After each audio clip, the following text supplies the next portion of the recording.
Myself, Professor A.K. Pandey, Department of English, Kamla Rai College, Gopalganj.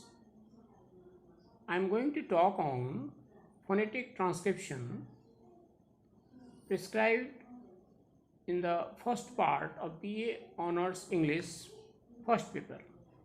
As you know, you have a question on phonetic transcription.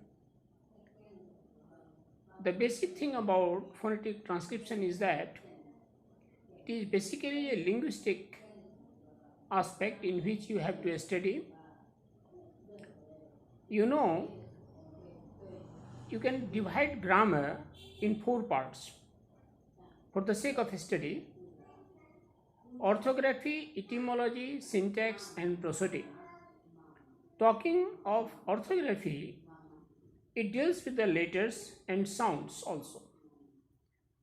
In orthography, we basically deals with the alphabets, and you see there are 2 types of writing, small and capital, and at the same time there are 2 types of sounds, vowel sounds and consonant sounds.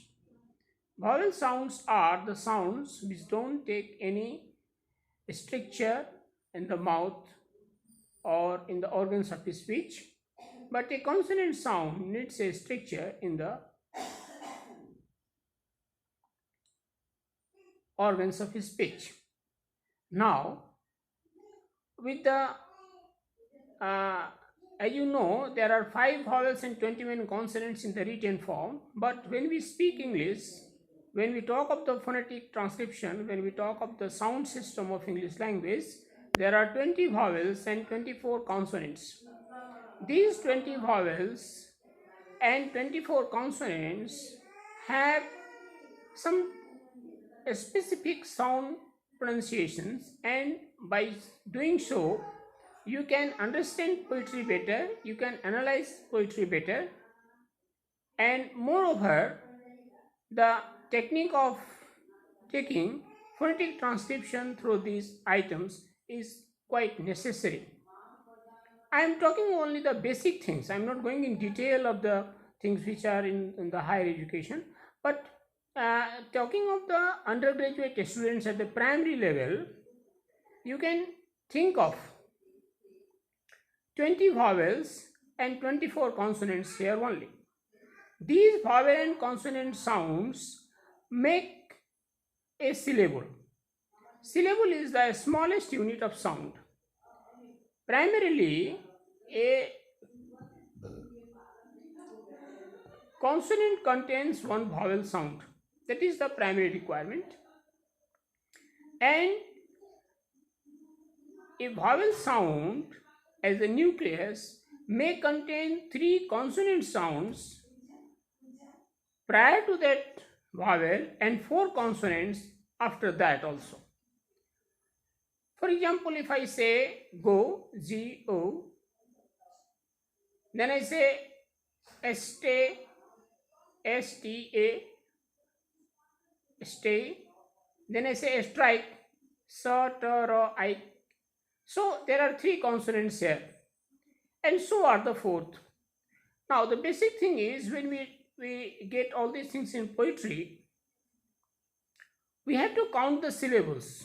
For the phonetic transcription, we have to count the syllables.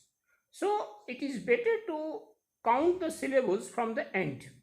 You go to the end of the sentence, end of the line of the poem, and from there you come back after 1 syllable each. What is the syllables actually? Syllables are the smallest unit sounds. Okay, you cannot break them. There are 2 sorts of syllables which can bring the sense and which don't have any sense. So there are basically sense syllables and non-sense syllables. So sense syllables, they have typical structure of, and you can say, the combination of vowel and consonant sounds. So a word may contain 1 syllable, 2 syllable, or 3 syllables. If it contains 1 syllable, it is monosyllabic word. If it contains 2 syllables, it is disyllabic word. If it contains 3 syllables, it is polysyllabic. So a word may be monosyllabic, a word may be disyllabic, a word may be polysyllabic. If you go to the dictionary, you can find the division of syllable sounds or syllables by putting a dot in each. If you go to Advanced Learners Oxford Dictionary or any other basic dictionary, you can mark it. Now, the most important thing is that while counting the syllables, you have to keep it in mind that they are taken again into foot. 2 syllables make a foot. So if there are 10 syllables, it is a 5 feet. So it is called pentameter. If there are 8, it is called tetrameter. If there is 6, it is called trimeter.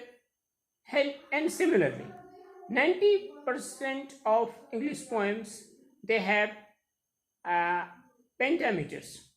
Again, there are iambic syllables. Iambic here means one is unstressed, another is stressed.